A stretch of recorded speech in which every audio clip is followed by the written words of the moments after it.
Hi guys, hope you're well and blessed. Hope you are having a lovely day so far. You're with yours truly, Queen Choma, and today I'm going to be talking to you about your kingdom marriage promise, your kingdom spouse. What is going on with your kingdom spouse?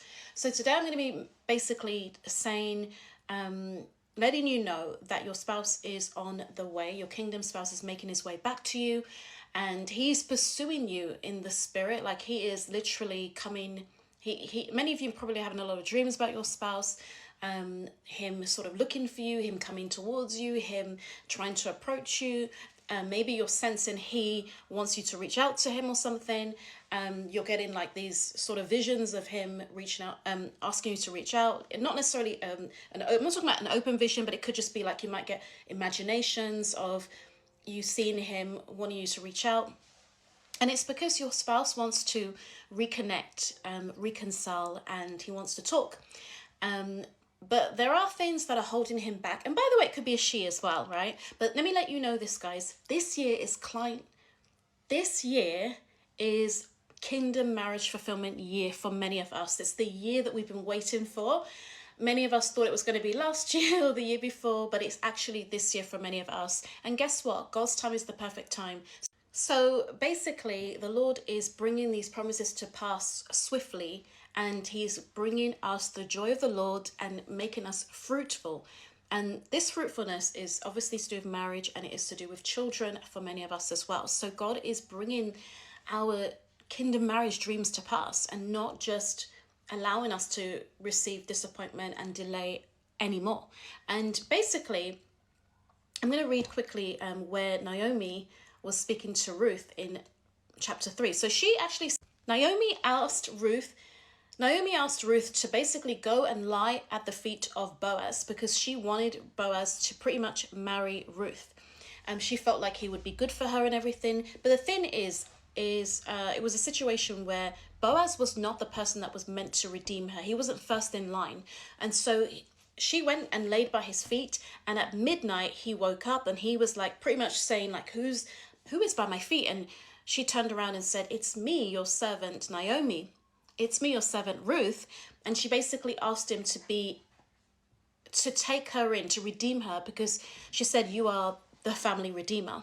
And you can read this in verse 8. And if you just keep reading down to verse 18, if you just read between verse 8 and 18, you can sort of read the full story of what happened when she laid by his feet and what she said to him and what he said to her.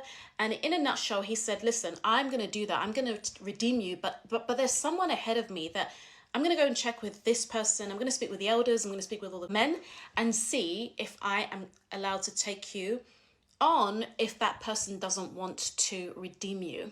So I'm also going to read Song of Songs 2. And basically this, I'm going to be reading where it says from verse 8, listen, my love is approaching. Look, here he comes, leaping over the mountains, bounding over the hills. My love is a gazelle or a young stag. See, he is standing behind our wall, gazing through the windows, peering through the lattice. My love calls to me. So basically, your spouse has been observing you, watching you on social media. He's been, looking at your stuff and studying you and trying to understand things about you. He's been looking through that window, gazing through and basically just trying to understand you, trying to prepare for this marriage, like figuring out like things about you, like, oh, she likes this, and these are the things that we could do when we date, and this is how I can basically spoil her and whatever it would be. Or maybe, okay, she likes things done this so-and-so way, so I shouldn't do this. So yeah, they're using it to sort of gain perspective, gain information in regards to you as their future wife, and also trying to sort of figure out like where you fit in their life and where they fit in your life as well.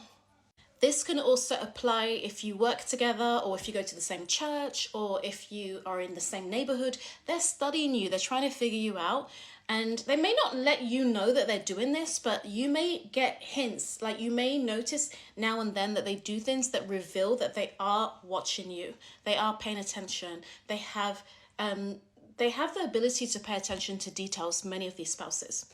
So basically, I'm going to read it again. Listen, my love is approaching. So our spouses are approaching. They want to approach us. Look, here he comes. He's coming. He's coming. He's coming.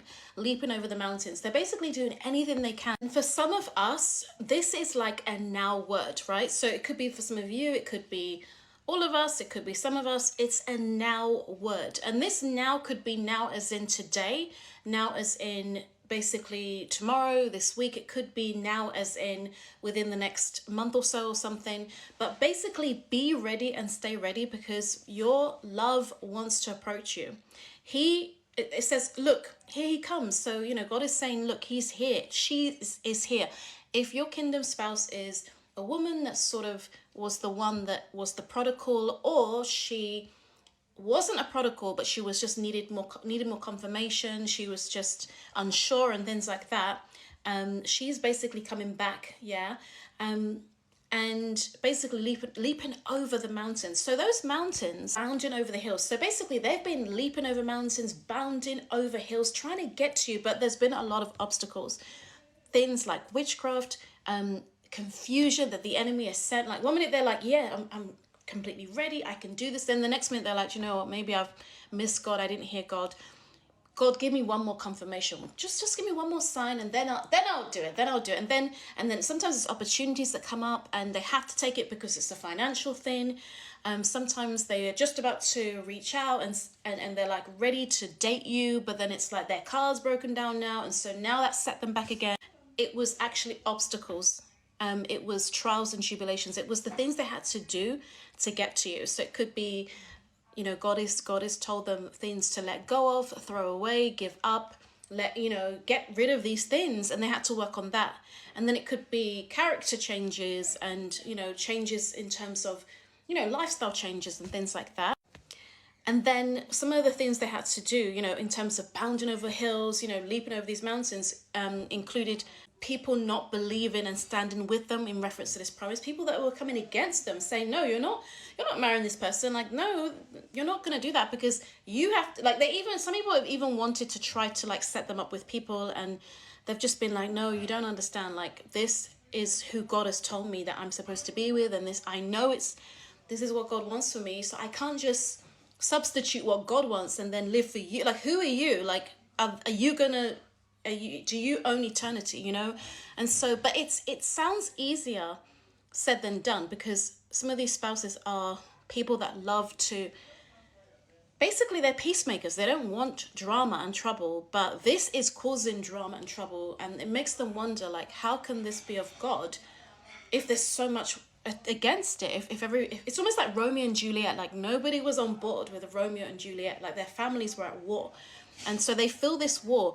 Nothing is really, it's not as if these unions have come together yet, but they can already feel it spiritually, and they've already had a lot of backlash, even thinking of this, presenting this idea to loved ones, or whether it's whoever it would be, could be their Christian friends or whatever.